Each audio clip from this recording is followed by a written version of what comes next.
皆さん、こんにちは。ご視聴ありがとうございます。この本を読むだけで、あなたの悩みがぐっと減り、前向きな毎日が始まります。そんな魅力的なフレーズで始まるのが、木下勝利さんの悩まない人の考え方です。この本は、悩みを減らし、人生を軽やかにするための悩まないスキルを30種類も紹介している自己啓発書で、ストレスに満ちた現代において悩みやすい心をどうやって穏やかに保つかを丁寧に教えてくれます。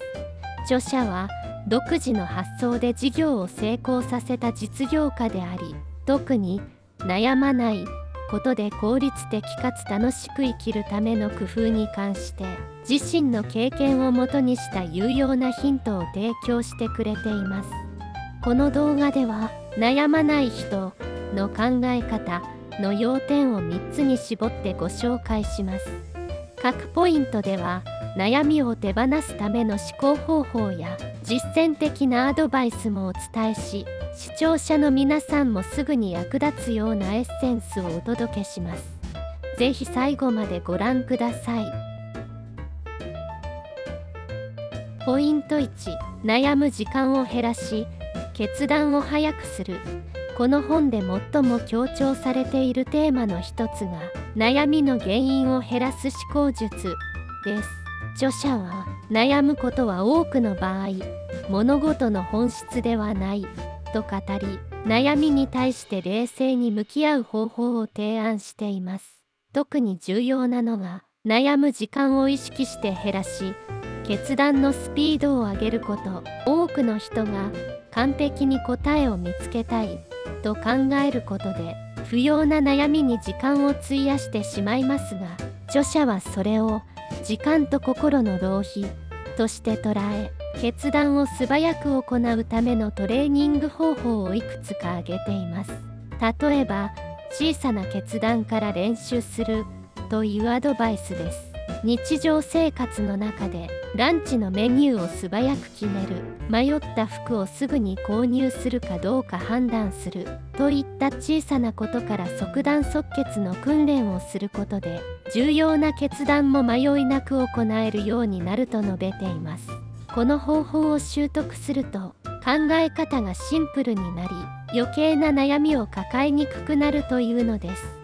この部分を読んで、自分も日常の小さな選択から実践しようと思いました。確かに小さな決断の積み重ねで、大きな決断が楽になる感覚が実感できます。ポイント2、自分の価値観を見つめ直す。悩まない人の考え方で紹介される重要なポイントの2つ目は、自分の価値観を理解し、軸を持つことです。著者の木下勝利さんは、人が悩む原因の多くは自分の価値観が不明確だからだと語ります。価値観が曖昧だと自分の判断基準が定まらず、周りの意見や社会の期待に引きずられやすくなります。その結果、何かを決めるたびに迷いや悩みが生じやすくなるのです。価値観が明確であれば、自分の考えや行動の軸がしっかり定まり、他人の意見や世間体に振り回されにくくなります。著者が提案する具体的な方法として、自分の大切にしたいものを書き出し、優先順位をつけるワークがあります。例えば、健康、家族との時間、仕事の成功、趣味の充実といった項目を並べ、自分にとって最も重要なものから順に並べていくことで、判断基準が明確になるのです。このリストを持っていると、生活や仕事の中で迷った時にも、自分の軸がぶれにくくなり、他人の意見に影響されにくくなる効果が期待できます。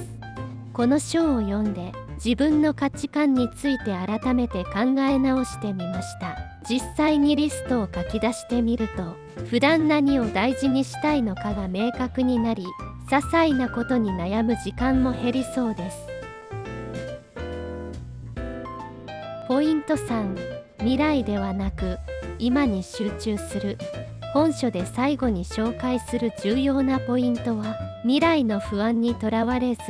現在に集中することです。著者は将来の不安をあれこれ考えることが人の心に大きなストレスをもたらし、悩みの原因になると述べています。未来の出来事はコントロールできないため、それにとらわれることで悩む時間が増えてしまうからです。そこで著者は今自分ができることに集中する姿勢が大切だと強調しています。例えば、今日一日最善を尽くすという意識で生活することが推奨されています。多くの人は、もし失敗したらどうしよう、将来後悔したらといった不安にとらわれがちですが、現在に集中することでそれらの不安を軽減できるというのです。また、日々を積み重ねることで未来への不安が自然と薄らぎ、自信や安心感が生まれると述べられています。つまり、今を大切にすることが未来をも明るくする鍵だということです。私もつい先のことを心配してしまいがちなので、この方法を試してみようと思いました。今を楽しみながら一日一日を丁寧に過ごすことで将来への不安も減るという発想にはハッとさせられます。本からの引用、エピソード紹介、印象的なエピソードや引用、悩まない人の考え方で紹介される中でも、特に印象深いエピソードは著者が経営者としての道を歩み始めた際に直面した大きな挫折の体験です。会社を立ち上げたばかりの頃、著者は会社の存続をかけて資金繰りや経営戦略に悩む日々を送っていたそうです。新たな事業を試みるにも周囲の期待や市場の変化が気になりすぎてなかなか踏み出せずにいたといいます。この時、著者が学んだことが、悩みを最小限に抑えるにはすぐに行動し結果を見てから改善することでした。例えば、ある新商品を市場に投入しようとした際、詳細な計画を練りすぎるあまりリリースが何度も遅れ、機械損失を招いた経験がありました。その失敗からまず動き、その後に見直すという姿勢を大切にし始めた著者は、経営に対する悩みも徐々に減らせるようになったといいます。この行動を優先するという考え方は、その後の事業展開や新しいプロジェクトでも効果を発揮し、最終的には心に余裕をもたらす大切な教訓になりました。また著者は、今この瞬間の行動が未来を形作るという意識を持ち、完璧主義にとらわれないことでスピーディーに決断できるようになったと語っています。この実践的な姿勢が多くの読者にとっても新たな気づきになるでしょう。このエピソードを読んで、私も自分が完璧を求めすぎることでかえって行動をためらってしまうことが多かったと気づきました。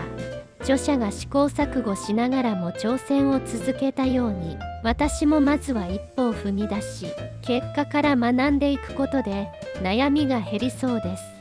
完璧でなくても良いから前に進むという考え方は、日々の生活や仕事でも活かせそうだと感じました。特に日常的に決断が多い場面でこの姿勢を取り入れてみたいと思います。本の実践的な応用方法、実生活での生かし方、今できることに集中する、悩まない人の考え方の悩まないスキルは、日常生活や仕事の場面で幅広く活用できるのが大きな魅力です。例えば、未来のことをあれこれ考えて不安にとらわれやすい人にとっては、今できることに集中するという思考法が役立ちます。著者は、未来を予測して悩むよりも今この瞬間にできる最善の行動をとることの大切さを強調しています。将来のことに悩んでしまうと、まだ起きていないことにエネルギーを費やしてしまいがちですが、今に集中することで自然と不安が減り、心が軽くなるのです。